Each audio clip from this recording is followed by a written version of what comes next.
Moderate Democratic Senator Claire McCaskill will vote against Brett Kavanaugh's nomination to the Supreme Court, narrowing the number of potential Democratic votes the nominee can secure. The Missouri senator, who is up for re-election this fall in a conservative state, cited Kavanaugh's views on dark, anonymous money that is crushing our democracy. She said that their troubling allegation of sexual assault leveled against Kavanaugh did not influence her decision.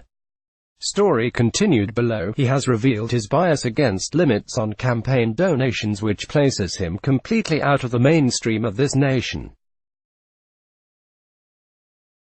He wrote, "And I have heard very few people say that limits on contributions to candidates are unconstitutional, although I for one tend to think those limits have some constitutional problems," McCaskill said. Judge Kavanaugh will give free rein to anonymous donors and foreign governments through the citizens to spend money to interfere and influence our elections with so-called issue ads. McCaskill also said she was uncomfortable with his views on executive power, but said that her fear that Kavanaugh's place on the bench would loosen political spending restrictions was the determining factor. Outside groups have spent more than $16 million against McCaskill and nearly $14 million against her opponent, Josh Hawley, this year. Her opposition is not a huge surprise, given that she also voted against Justice Neil Gorsuch last year.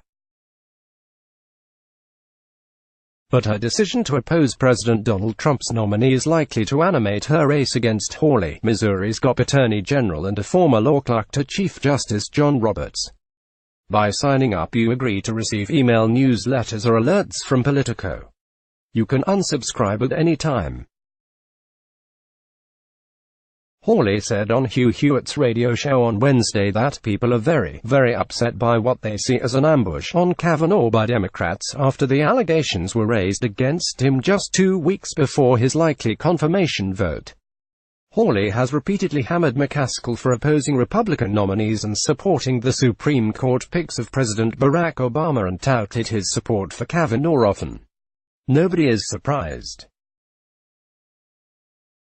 Claire McCaskill is now 0 for 6 on Supreme Court nominees since she started running for the Senate 12 long years ago, Hawley said in a statement. She has sided with Chuck Schumer every single time, the liberals, and against Missouri, while conservatives may dislike her no vote. McCaskill's decision could also help her turn out the Democratic voters in Kansas City and St. Louis that she needs to win re-election. Her race is essentially tied. No Democrats yet support Kavanaugh, though he does not need the support to get confirmed if he wins over 50 of the 51 Senate Republicans. Democratic sense. Doug Jones of Alabama, Heidi Heitkamp of North Dakota, Joe Manchin of West Virginia, Joe Donnelly of Indiana and Jon Tester of Montana are all undecided. Correction: an earlier version of this story misidentified the state Sen. Jon Tester represents Montana.